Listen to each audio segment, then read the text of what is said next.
Bonjour. Alors aujourd'hui, 18 mai 2026, je vais vous proposer un exercice que j'ai intitulé Trapèze isocèle.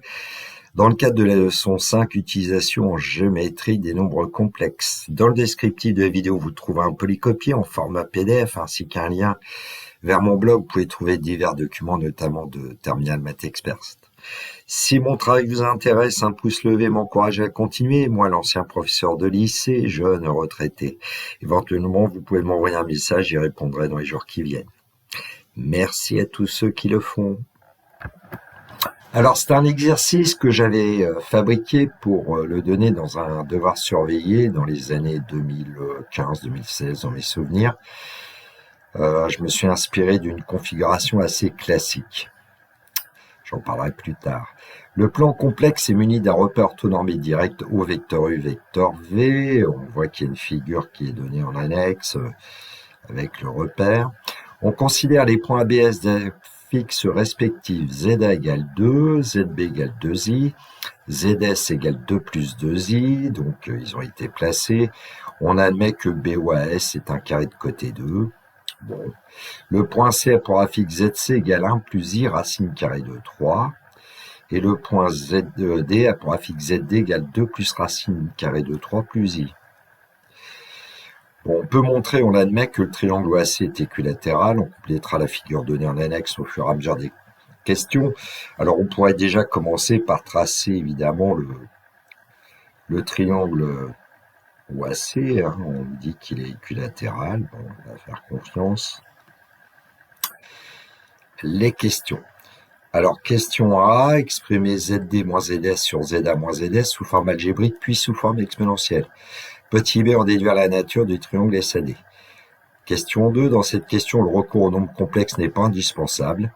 Petit a, montrer que les points ODSC appartiennent à un même cercle gamma dont on donnera le centre et le rayon. Petit b, déterminer la nature du triangle CAD.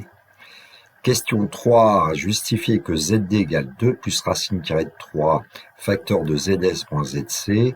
Petit b, déterminer la nature du quadrilatère ODSC. Question A, exprimer ZD moins ZS sur ZA moins ZS sous forme algébrique puis sous forme exponentielle. Donc on va commencer par la forme algébrique. Bon, au passage, vous pouvez très bien commencer par calculer le numérateur, puis le numérateur, etc. Bon, alors ZD moins ZS. Donc 2 plus racine de 3 plus I moins 2 moins 2I. Alors on voit qu'on va pouvoir simplifier parce qu'il y a 2 ici et moins 2. Donc il va nous rester racine carrée de 3. Et puis plus I moins 2I moins I. Bon, ensuite on va calculer ZA moins ZS. Alors 2 moins 2 moins 2I, donc ZA moins ZS, ça va nous donner, moins 2I. Bon, maintenant, on va calculer le quotient. Et puis, on peut remarquer qu'en multipliant par I au numérateur et au dénominateur, on va obtenir I facteur de racine de 3 moins I divisé par moins 2I carré. Bon, moins 2I carré, évidemment, ça va faire 2, donc je vais l'écrire tout de suite. 2. Bon, on va développer, I racine carrée de 3 sur 2, on va l'obtenir comme racine carrée de 3 sur 2 comme partie imaginaire, et puis pour la partie réelle, I multiplié par moins I carré, ça fait 1. On obtient 1 demi plus I racine carrée de 3 sur 2.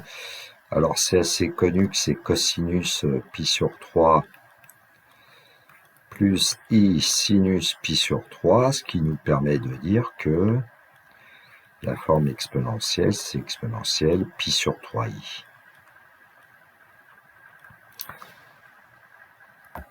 Question 1b, on déduit la nature du triangle SAD, donc on va reprendre ce qu'on a fait précédemment, ZD moins ZS, divisé par ZA moins ZS. Et on a trouvé sous forme exponentielle pi sur 3i. Donc on va interpréter d'abord avec le module, donc module de ZD moins ZS divisé par ZA moins ZS est égal au module d'exponentielle pi sur 3i qui est évidemment égal à 1. Et donc on va pouvoir dire que SD divisé par SA est égal à 1. C'est-à-dire la longueur SD c'est la même que la longueur SA. SA égale SD. Donc déjà on peut dire que le triangle SAD est isocèle de somme S.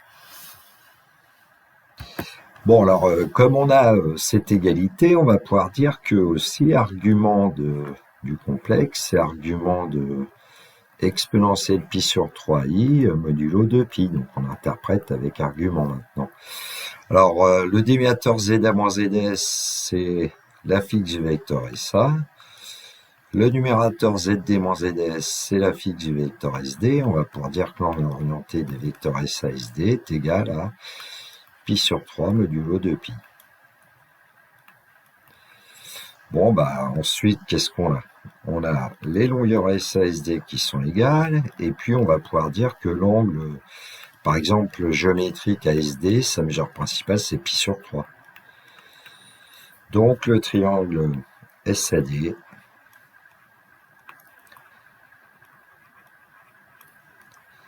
est équilatéral.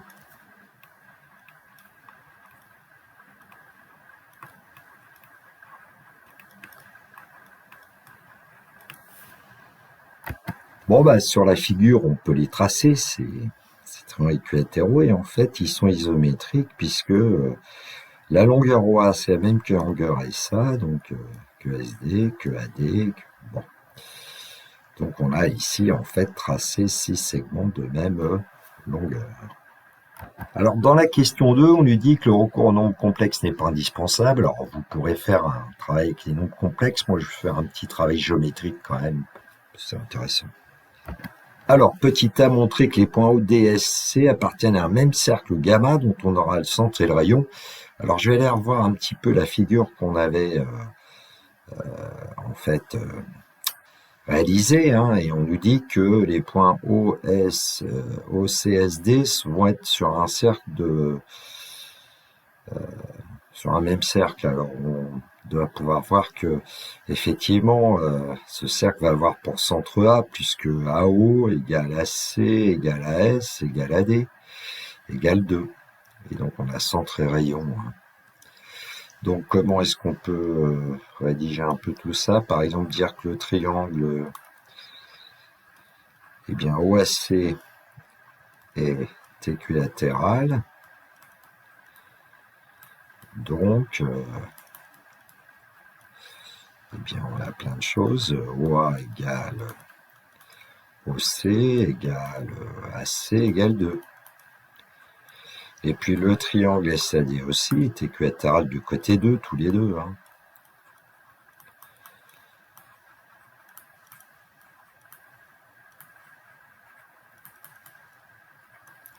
J'aurais dû le dire peut-être tout à l'heure. 2 côté 2, donc qu'est-ce qu'on a? Eh bien on a SA égale SD égale AD égale 2. Bon, à partir de toutes ces informations, qu'est-ce qu'on va avoir? Allez, AO qui va être égal à AC, qui va être égal à AS, qui va être donc égal à AD, égale 2. Bah, donc, les points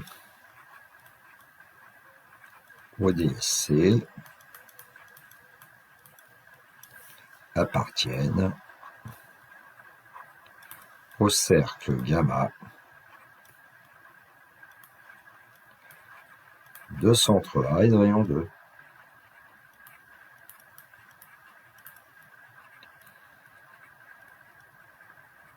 Bon, avec les complexes, ce serait beaucoup plus long selon moi. Petit b, déterminer la nature du triangle CAD. Hein, je vous ai donné toute la figure en fait ici. Bon, déjà, ce qu'on sait, c'est que CA égale AD égale 2. CA égale DA égale 2, donc je vais dire tout de suite, le triangle CAD est isocèle en A. Bon, mais avec, par exemple, un rapporteur, on peut se poser la question de savoir s'il n'y aurait pas un angle droit en A. Alors, comment le justifier géométriquement? Je ne vais pas utiliser les nombres complexes, on pourrait, hein. On connaît les affixes des points CAD, bon, ça ferait pas mal de calculs quand même, je pense. Alors, comment on va trouver cet angle CAD? Ben, on sait des choses sur les angles grâce aux triangles équilatéraux qu'on a rencontrés notamment. Alors, on peut commencer par dire que l'angle géométrique CAD, eh bien, c'est CAS plus SAD. Bon, SAD, on le connaît bien, hein, sa mesure, c'est 60 degrés, ou pi sur 3 radians, si on travaille en radians. Bon, est-ce que SCAS, il y a quelque chose dont on peut parler? Alors, l'angle CAS, ben, on peut dire que c'est en fait l'angle OAS moins OAC. OAS moins OAC, et on a SAD. Eh bien, CAD, du coup, va être égal à quoi? Alors, OAS, bon, on sait que c'est pi sur 2 radians, ça mesure. Moins, ben, OAC, ben, on sait que c'est pi sur 3, et puis SAD aussi. Du coup, on va avoir CAD qui va avoir pour mesure pi sur 2, donc le triangle CAD est rectangle en A. Et du coup, le triangle CAD va être rectangle isocèle en A. Conclusion.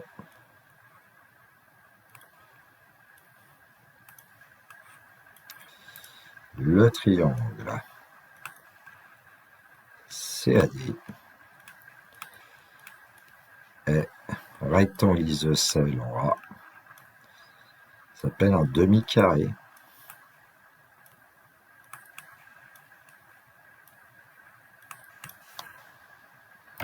Alors, une petite remarque comme ça au passage, c'est que si on calcule l'aire de ce triangle CAD,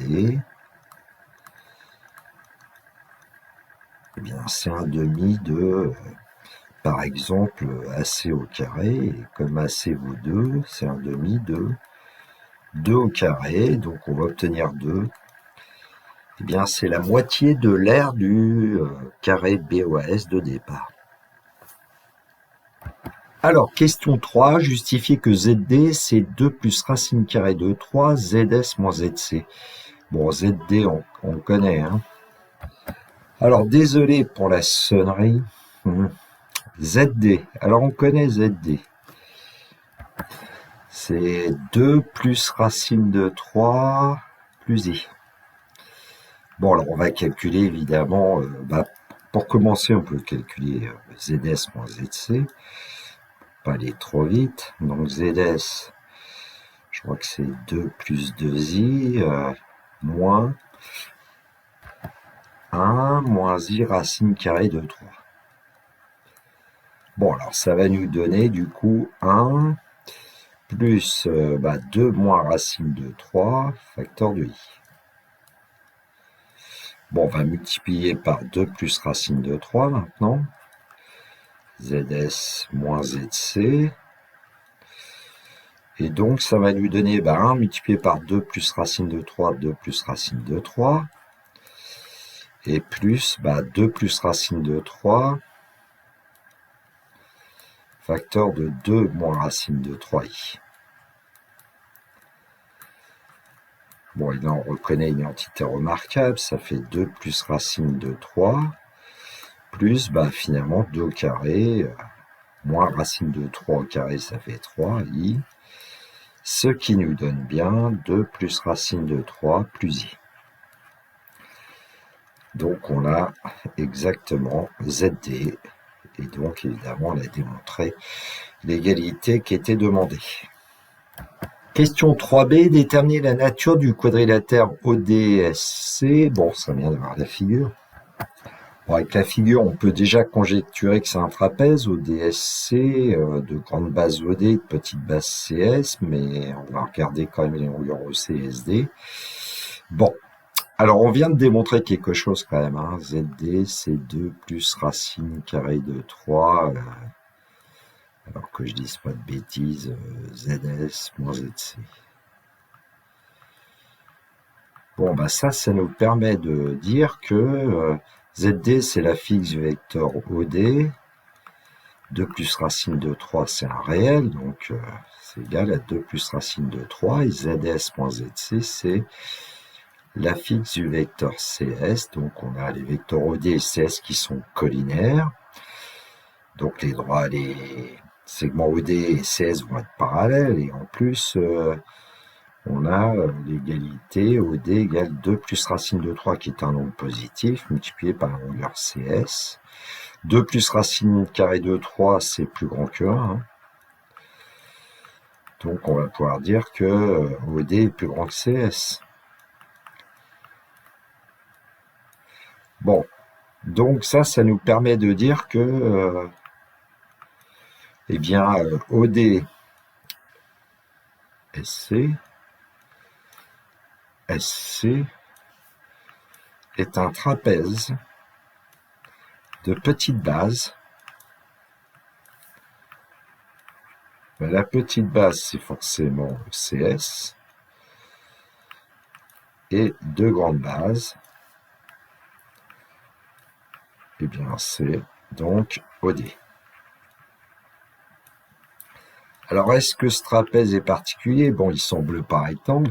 En fait, la longueur OC, pardon, la longueur OC, on sait que c'est 2. C'est égal à 2. Et la longueur SD, on sait aussi que c'est égal à 2. Hein. Et donc, ce trapèze, il est isocèle. On va le rajouter ici. Et puis, on va le faire au départ la remarque. OC est égal à 2 et SD égale 2. Bon, il y a tout. Alors, d'où j'ai épuisé cet exercice, parce que souvent, soit en seconde, soit en première, on vous donne une configuration avec un carré, un triangle équilatéral OAC, un triangle équilatéral la CSAD, qui ont été construits à partir des côtés du carré, en fait, de départ. Et puis on demande parfois de démontrer que, eh bien, les points B et C, D sont alignés. Bon. Et donc moi je me suis dit que peut-être que cette configuration avait d'autres propriétés. Alors, il y en a que j'ai peut-être pas vu non plus, mais en tout cas on en a vu quelques-unes. Voilà. Ensuite, ce que je vous ai pas dit, c'est que vous pourriez essayer de démontrer par exemple que l'aire du trapèze isocèle à OD SC, si mes souvenirs sont bons, ça doit être 2 racines carrées de 3. Voilà une question que je vous laisse traiter par vous-même. Hein. Alors c'est pas aussi évident que ça avec les complexes. On peut tracer peut-être les deux côtés parallèles OD et CS. Puis l'aire d'un trapèze, il faut déjà connaître la formule, mais bon. Sinon, on peut découper ce trapèze en 2 triangles. Alors évidemment, on aura besoin, par exemple, de la hauteur issue de C du trapèze, ou issue de S, ça revient au même. Hein. Bon, avec ces hauteurs, on rappelle que l'aire d'un trapèze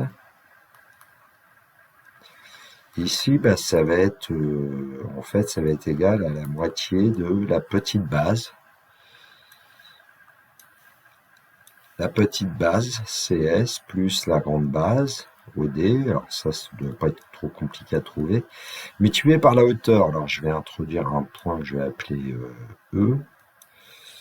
Par exemple, E, c'est le projeté orthogonal de C sur la droite OD.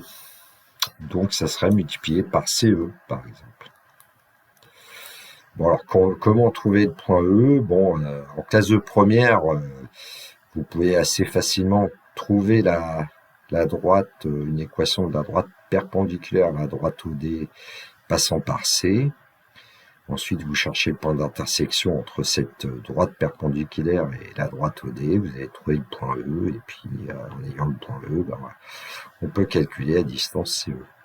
Bon, ici, le recours au nombre complexe pour trouver le point E est un peu plus compliqué. C'est pour ça que j'ai pas proposé cette question dans le sujet. Eh bien, je vais m'arrêter ici. J'espère que ça vous aura plu. The end.